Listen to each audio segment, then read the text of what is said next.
নমস্কার বন্ধুরা, আজকে আমি রান্না নিয়ে এসেছি ছাতুর পুর ভরা পরোটা।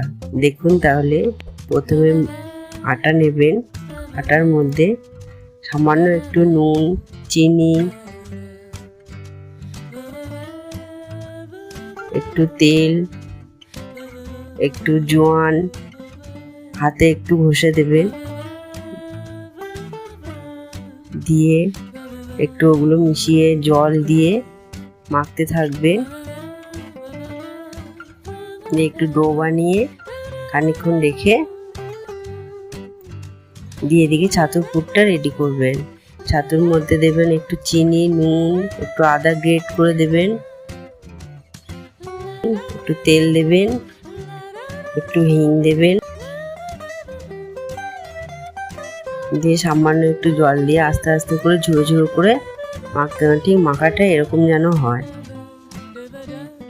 দিয়ে পুরটা আস্তে আস্তে করে এর মধ্যে করে লেই করে রেখে দিয়ে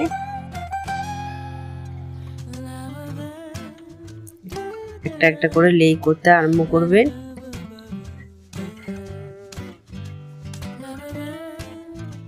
সব লেইগুলো রেডি হয়ে গেল।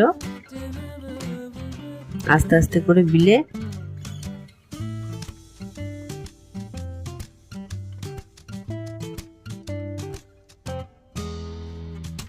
তাওয়াতে এরকম করে সেঁকে তেল দিয়ে